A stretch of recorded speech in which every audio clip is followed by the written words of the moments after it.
कहानी की शुरुआत में हम एक लड़की को देखते हैं जो रोड के बीचों बीच अपनी जान देने के लिए सड़क पर लेटी हुई है। कुछ ही देर में इस रोड पर एक गाड़ी आ जाती है। यह लड़की जैसे ही उस गाड़ी को अपनी ओर आता देखती है तो एक दर्दनाक मौत के डर से वो अपना इरादा बदल लेती है और वो सड़क से उठकर किनारे पर चली जाती है। तब वो गाड़ी वाला इंसान भी इस लड़की की मदद के लिए नहीं रुकता। वो इसे नजरअंदाज करके आगे निकल जाता है जैसे उसने कुछ देखा ही नहीं हो। इस लड़की का नाम लीसा है। लीसा की जिंदगी बिल्कुल भी ठीक नहीं चल रही। दरअसल आज लीसा की बेटी का जन्मदिन है, लेकिन अब उसकी बेटी इस दुनिया में नहीं रही। तब हम देखते हैं कि जो गाड़ी कुछ देर पहले लीसा को इग्नोर करके आगे निकल गई थी, उसे अपनी गलती का एहसास होता है। इसलिए वो आदमी अपनी गाड़ी रिवर्स करके लीसा के पास आता है। गाड़ी के अंदर बैठा एडम नाम का आदमी लीसा से पूछता है, क्या तुम ठीक हो? जिस पर लीसा जवाब देती है, हाँ मैं ठीक हूँ, मुझे कुछ नहीं हुआ। इस पर उस आदमी ने लीसा को बताया कि इस सुनसान इलाके से शहर काफी दूर है, इसलिए अगर तुम चाहो तो मैं तुम्हें शहर तक लिफ्ट दे सकता हूँ। लीसा मान जाती है और फौरन उसकी गाड़ी में बैठ जाती है। सफर के दौरान एडम लीसा से पूछता है कि तुम अकेली इस सुनसान जगह में क्या कर रही थी? लीसा ने एडम को बताया कि आज मेरी बेटी का जन्मदिन है, जिस वजह से वो आज मुझे बहुत याद आ रही है और बदकिस्मती से वो अब इस दुनिया में नहीं रही और अब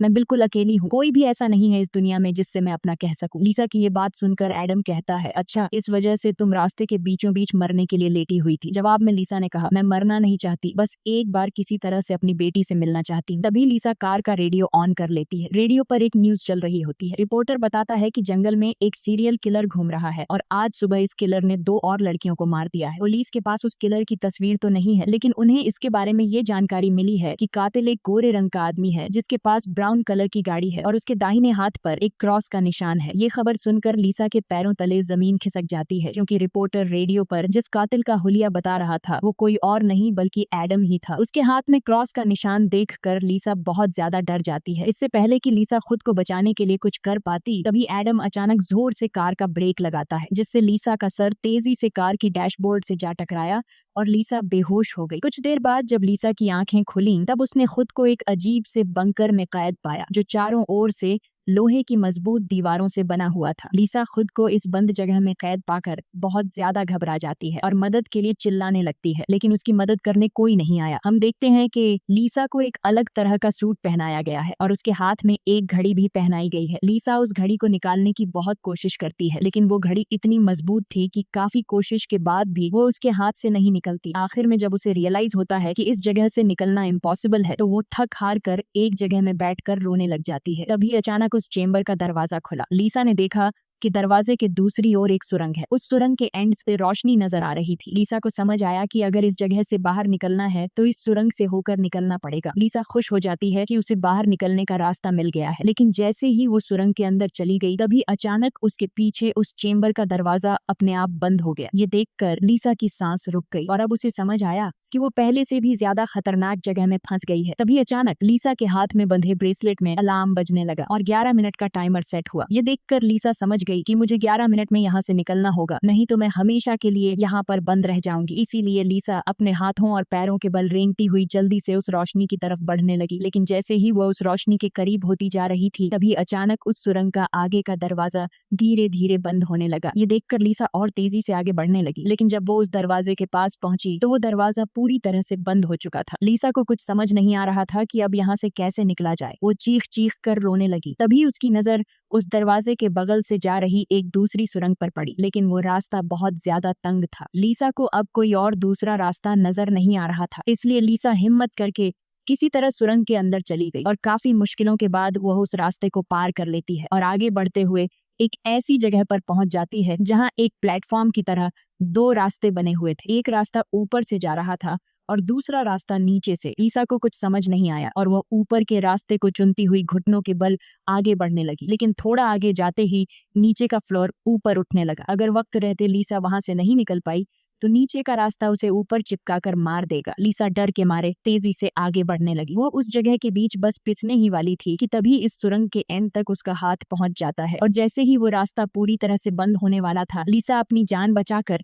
वहां से निकलने में कामयाब हो जाती है। खुद को कुचलने से बचाकर वो एक सुकून की सांस लेती है, लेकिन उसे पता नहीं था कि अब उसके लिए मुश्किलें और भी बढ़ने वाली है, क्योंकि आगे का रास्ता और भी ज्यादा खतरनाक है। तभी उसके घड़ी में अलार्म बज उठा। ये अलार्म बता रहा था कि आधा समय बीत चुका है और अब उसके पास सिर्फ 5 मिनट बाकी है, इसीलिए वो अब फिर से आगे बढ़ने लगी। जहाँ उसे थोड़ी दूर जाते ही रास्ते में कोई इंसान लेटा हुआ दिखाई दिया। लीसा जब उसके करीब आई तो उसने देखा कि वो कोई जिंदा इंसान नहीं बल्कि एक जली हुई डेड बॉडी है जिसकी हालत बहुत खराब है। उस लाश के हाथ पर भी वैसी ही घड़ी बंधी हुई थी जैसी लीसा के हाथों पर बंधी थी। लीसा को समझ आ गया कि ये इंसान भी मेरी तरह इस सुरंग से निकलने की कोशिश कर रहा था, लेकिन वो यहाँ से निकलने में कामयाब नहीं हो सका और मारा गया। मतलब यहाँ से निकलना इम्पॉसिबल है। इस डेड बॉडी को देखकर लीसा की यहाँ से निकलने की बची कुची उम्मीद भी टूट गई, लेकिन उसने किसी तरह हिम्मत जुटाई और इस डेड बॉडी को साइड पर करके आगे बढ़ने लगी। जब वो घड़ी की तरफ देखती है तो उसके पास सिर्फ 2 मिनट का टाइम बचा हुआ था, इसीलिए वो और तेजी से आगे बढ़ने लगी। तभी अचानक एक मजबूत लोहे की सलाखों ने आकर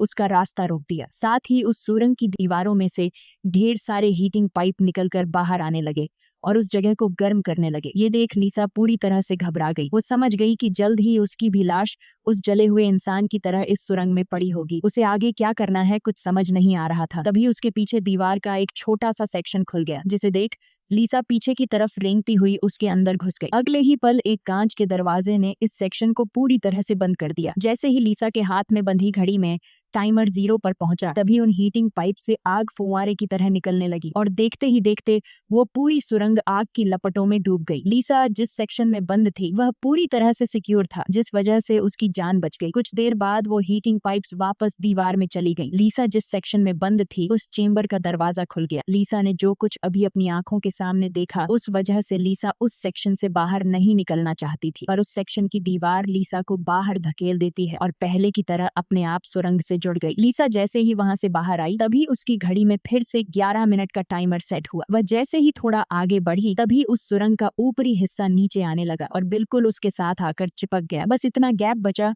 कि वो रेंगते हुए यहाँ से आगे निकल सके। लीसा अब पूरी तरह से बेबस हो चुकी थी। वो जोर जोर से रोने लगी। जब उसकी नजर घड़ी पर पड़ी तो वहाँ उसका टाइम खत्म हो रहा था, जिसका मतलब था कि अब से ठीक 11 मिनट बाद फिर से उस सुरंग में आग का सैलाब आएगा और लीसा को राख कर देगा। वो सोचती है कि इतनी बुरी मौत मरने से अच्छा है कि क्यों ना एक बार फिर से वो यहाँ से निकलने की कोशिश करे। इसीलिए वो फिर से हिम्मत करके अपनी जान बचाने के लिए पीठ के बल अपने हाथों के सहारे रेंगते हुए आगे बढ़ने लगी। थोड़ी दूर ऐसे ही रेंगते हुए जाने के बाद वो सुरंग खत्म हो गई और आगे पानी का एक टैंक आ गया। लीसा बहुत ज्यादा थक गई थी और प्यास ने उसका बुरा हाल कर दिया था। वो इसी तरह लेटे हुए हाथों की मदद से पानी पीकर अपनी प्यास बुझा लेती है। जब उसने अपनी घड़ी की तरफ देखा तो अब सिर्फ 8 मिनट रह गए थे। अब पानी के अलावा उसे कोई और दूसरा रास्ता नहीं दिखा, इसलिए वो एक लंबा सांस लेते हुए पानी में ही उतर गई। पानी में उतरने के बाद टैंक काफी बड़ा था। उसे अब समझ नहीं आ रहा था कि किस तरफ जाना है। वो यहाँ वहाँ पानी में निकलने का रास्ता ढूंढने लगी, मगर उसे कोई भी निकलने का रास्ता नहीं मिला। दूसरी तरफ जहाँ से वो इस टैंक में उतरी थी वह रास्ता भी बंद हो चुका था। अब उसकी सांस भी खत्म होने लगी थी। तभी टैंक में से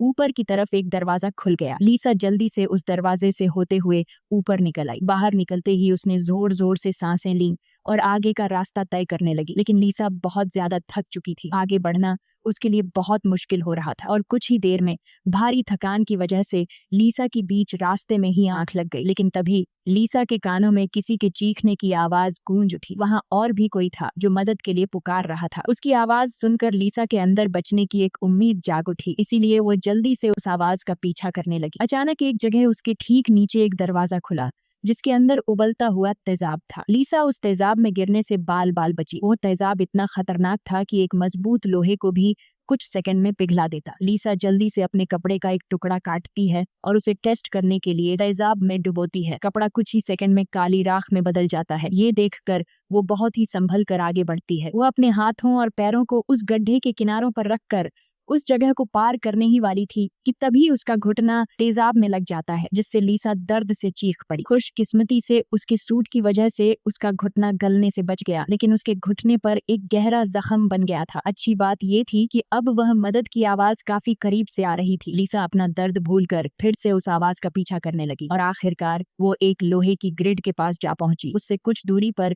एक और ग्रिड थी जिसके पीछे एक आदमी था। उस आदमी ने भी लीसा की तरह हाथ में घड़ी और सूट पहना था। लीसा उससे कहती है कि देखो मेरी बात सुनो, हम दोनों यहाँ पर फंसे हुए हैं, अगर हम एक दूसरे की मदद करें तो यहाँ से निकल सकते हैं। लेकिन वो आदमी काफी लंबे समय से उस सुरंग में फंसने की वजह से उसकी दिमागी हालत खराब हो चुकी थी। वो कभी लीसा को गालियां देने लगता तो कभी सॉरी करने लग जाता। वो कहता है कि ये लोग जल्द ही वापस आएंगे और हम दोनों को मार देंगे। ये कहकर वो पागल जोर जोर से हंसने लगा। तभी लिसा देखती है कि उसके हाथ में बंधी घड़ी में 60 सेकंड की काउंटिंग शुरू हो गई है। वो हीटिंग पाइप्स दोबारा दीवारों से बाहर निकल आए और इस बार बचने के लिए जो सेक्शन था वो लिसा और उस आदमी के बीचों बीच खुलता है, जिसमें सिर्फ एक ही इंसान के छिपने के लिए जगह थी। अब या तो वो पागल आदमी बचेगा या फिर लिसा। अगले ही पल लिसा और उस पागल आदमी के आगे जो लोहे की ग्रिड थी वह हट गई। ये दोनों तेजी से उस चेंबर की तरफ भागने लगे और दोनों एक साथ चेंबर तक पहुंचे, जिसके बाद ये दोनों एक दूसरे को मारने लगे। उस बीच कभी लिसा उस पागल आदमी को चेंबर से बाहर निकाल देती तो कभी वो पागल आदमी लिसा को बाहर धकेल देता। लेकिन आखिर में जैसे ही वक्त खत्म होने वाला होता है, लिसा उस आदमी को लात मारकर चेंबर से बाहर कर देती है। वो आदमी लिसा को पैर से पकड़कर बाहर निकालने की कोशिश करता है। तभी 60 सेकंड खत्म हो गए और उस चेंबर के शीशे के दरवाजे ने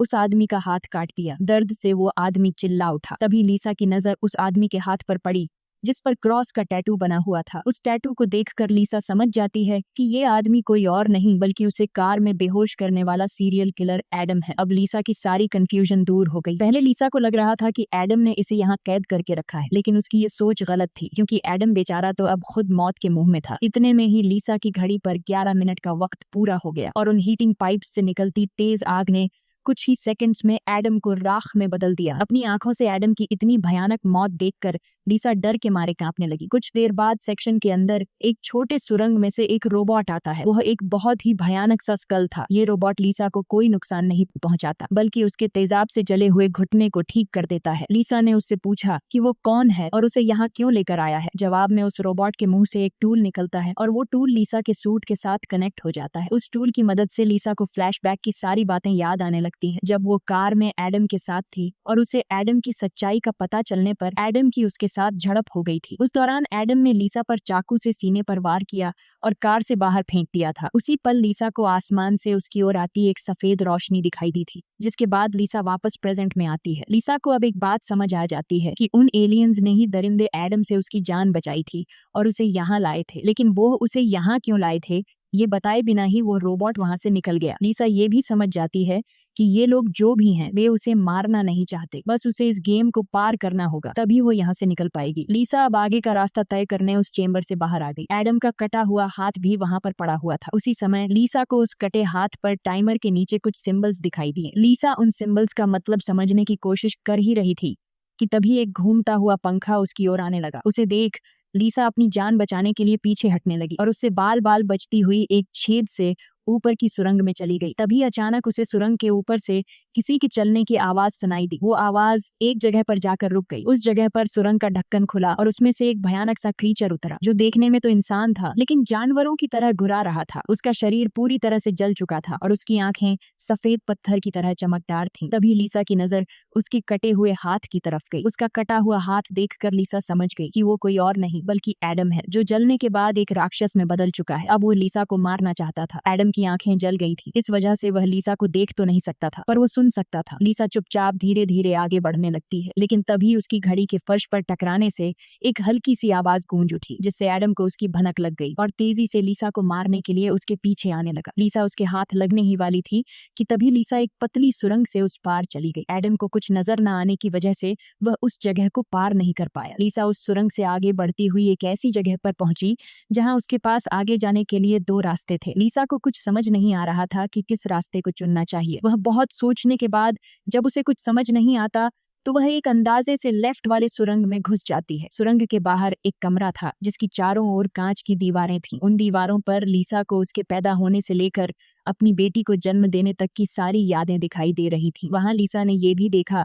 कि किस तरह उसकी लापरवाही की वजह से उसकी बेटी की जान चली गई। लिसा अपनी बेटी को याद करके बहुत रोने लगती है। तभी उसने देखा कि ऊपर छत से एडम फिर से उसके पीछे आ रहा है, लेकिन लिसा उससे अपनी जान छुड़ाकर एक दूसरे सुरंग में पहुंच जाती है, जहां उसने कुछ ऐसा देखा जिससे उसकी खुशी का ठिकाना नहीं रहा। उसने देखा कि उस सुरंग के खत्म होने पर बाहर नीला आसमान चमक रहा है। अपनी आजादी को इतने करीब से देखकर लीसा में दोबारा हिम्मत आ गई, लेकिन उस सुरंग को पार करने के लिए उसे एक कंटीले रास्ते से होकर गुजरना पड़ेगा। अब सिर्फ 60 सेकंड का टाइम बचा हुआ था। अगले ही पल हीटिंग पाइप्स भी दीवार से बाहर निकल आए, जो 60 सेकंड्स खत्म होते ही उस जगह को आग से भरने वाले थे। लीसा बिना टाइम जाया किए इन कांटेदार तारों के नीचे से जाने लगी, जिससे वो कांटेदार तार उसकी बॉडी में घुसकर लीसा की पीठ बुरी तरह से काट देते हैं। लीसा बहुत ज्यादा तकलीफ में होती है और उसके पीठ से बहुत ज्यादा खून निकलने लगता है, लेकिन लीसा खुद की परवाह किए बिना धीरे धीरे आसमान की तरफ बढ़ने लगी। तभी पीछे सुरंग में चेंबर खुला, जिसमें एडम झट से जाकर छिप गया। अब कुछ ही देर में आग का सैलाब आने वाला था। खून से लथपथ लीसा बाहर निकलने की कोशिश में थी, लेकिन बहुत ज्यादा खून रहने की वजह से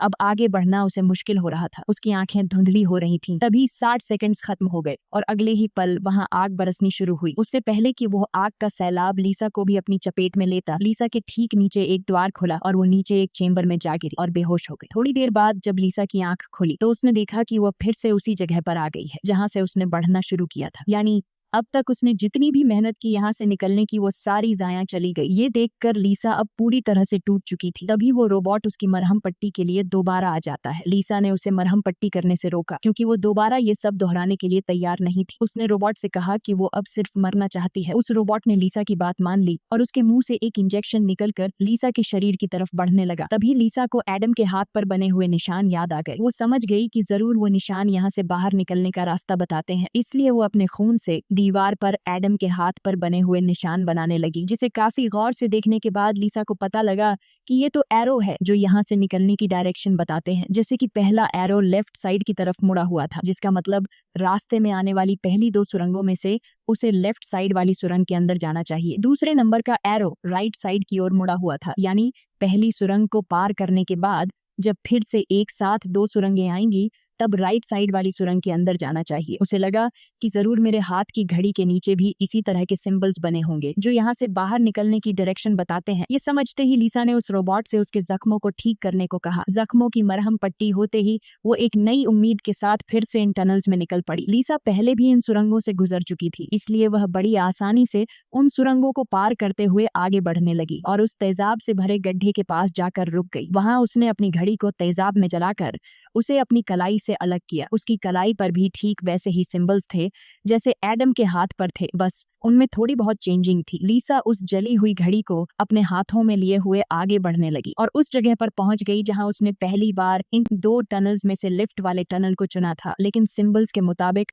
सही सुरंग राइट वाली है। वो जल्दी से राइट वाली सुरंग में चली गई, जहां आगे जाकर उसे 2 और सुरंगें मिली जिनमें सही सुरंग लेफ्ट वाली थी। इसी तरह लीसा अपने हाथ पर बने निशान की मदद से हर बार सही रास्ता चुनकर आगे बढ़ रही थी, लेकिन तभी एक बार फिर से एडम उसके पीछे पड़ गया। यहाँ लीसा समझदारी से काम लेते हुए एडम को गुमराह करने के लिए एक सुरंग के अंदर अपनी घड़ी फेंक दी और खुद दूसरी सुरंग में छिपकर बैठ गई। एडम घड़ी की आवाज का पीछा करते करते दूसरी सुरंग में घुस गया। एडम के जाते ही जब लीसा ने अपनी कलाई पर बने सिंबल्स चेक किए तो उसे पता चला कि उसने एडम को जिस सुरंग में भेजा था वही सही सुरंग थी। ये देखकर लीसा बहुत ज्यादा परेशान हो गई। अब लीसा के पास कोई दूसरा रास्ता नहीं था, इसलिए वो धीरे से एडम जिस टनल में था वो भी उस टनल में घुस गई। ये टनल काफी अजीब सा था। ऐसा लग रहा था कि ये टनल जैसे किसी बड़े जानवर का पेट हो। लीसा धीरे धीरे आगे बढ़ने लगी। थोड़ा सा आगे जाकर उसने देखा कि उसकी घड़ी सामने पड़ी हुई है, लेकिन एडम भी वहां पर मौजूद है। एडम अब चूंकि देख नहीं सकता था, इसलिए लीसा चुपके से उस घड़ी को उठा लेती है, पर तभी घड़ी में 60 सेकंड्स बचे होने का अलार्म बजने लगा, जिसकी आवाज से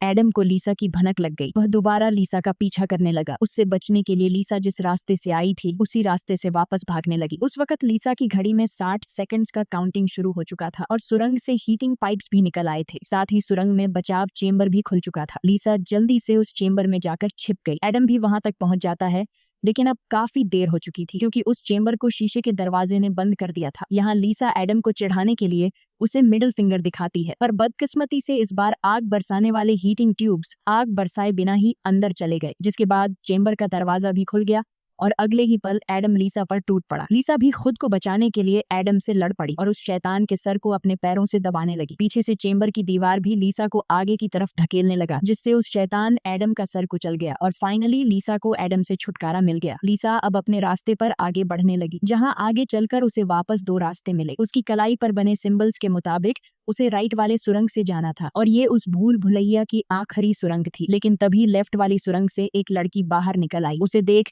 लीसा की आंखें खुली की खुली रह गईं और वो रोने लगी, क्योंकि यह लड़की कोई और नहीं बल्कि उसकी बेटी नीना थी। नीना के मरने के बाद से लीसा ने जीना ही छोड़ दिया था। उसकी बस यही एक ख्वाहिश थी कि वो किसी तरह नीना से मिल पाए और आखिरकार आज उसकी ये ख्वाहिश भी पूरी हो गई। नीना ने अपनी माँ लीसा से कहा कि अब दोबारा मुझे फिर से अकेला मत छोड़ना, जिस पर लीसा ने जवाब दिया, नहीं बेटा, मैं हमेशा तुम्हारे साथ रहूंगी। जिस पर नीना कहती है, तो फिर आओ मेरे साथ लेफ्ट वाले टनल में चलो। लीसा रोते हुए बोली, नीना, मैं तुम्हें फिर से खोना नहीं चाहती, लेकिन सच तो ये है कि तुम पहले ही मर चुकी हो और मेरी मंजिल दूसरी सुरंग में है। इतना कहकर लीसा वहां से जाने लगी। पीछे से नीना उसे पुकारती रही, लेकिन लीसा दिल पर पत्थर रखकर उस सुरंग से बाहर निकली। बाहर आते ही लीसा फूट फूट कर रोने लगती है। उसके बाद लीसा ने बिना समय गंवाए राइट वाली सुरंग में घुस गई, जहां उसे सुरंग के अंत में खुला आसमान दिख रहा था। वो खुश होकर तेजी से आगे बढ़ने लगी, लेकिन तभी उसके रास्ते में 3 लोहे के ब्लेड्स आ गए, जो लगातार तेजी से ऊपर नीचे हो रहे थे, जिन्हें पार करने का मतलब था खुद के टुकड़े करवाना। लेकिन लीसा को हर हाल में यहाँ से निकलना था, इसीलिए उसने गौर किया कि उनमें से पहला ब्लेड हर 4 सेकंड्स में एक बार नीचे आ रहा है। लीसा उसके करीब पहुंची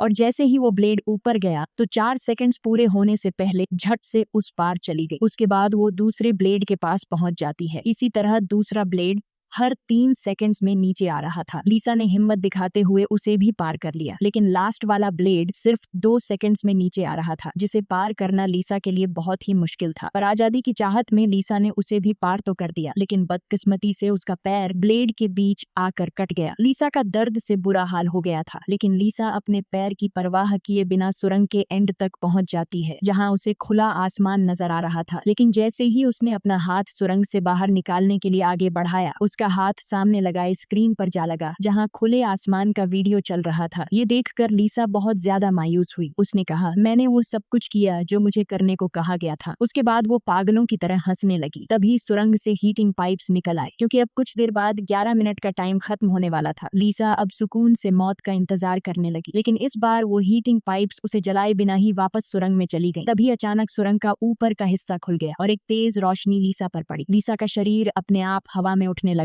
और उस रोशनी में समा गया। थोड़ी देर बाद जब लीसा की आंख खुली तो उसने खुद को एक झरने के किनारे पाया, जिसे देख लीसा के चेहरे पर मुस्कान वापस लौट आई। वहां पर नीना भी मौजूद थी। लीसा ने नीना से पूछा, क्या मैं मर चुकी हूँ? इस पर नीना ने कहा, तुम्हारा शरीर एक बार नहीं बल्कि अब तक कई बार मर चुका है। लीसा ने फिर से पूछा कि अब यहाँ मुझे क्या करना है, जिस पर नीना ने जवाब दिया, यहाँ तुम्हें बस जीना है और कुछ नहीं करना। यहाँ हमें पता चलता है कि जिस जगह पर लीसा अब मौजूद थी वो जगह दुनिया नहीं बल्कि कुछ और ही थी और किसी स्वर्ग की तरह खूबसूरत थी। इस फिल्म की शॉर्टकट एक्सप्लेनेशन ये है कि लीसा जब एडम के साथ कार में सफर कर रही थी, तब एडम ने लीसा पर चाकू से वार करके उसे मार दिया, जिसके बाद वह सीधा नरक पहुंची। वहां उसके पाप धुल गए और एंड में वह स्वर्ग जा पहुंची। इसी के साथ ये कहानी खत्म हो जाती है। अगर वीडियो आपको अच्छी लगी हो तो हमारे चैनल को सब्सक्राइब और वीडियो को लाइक कीजिए।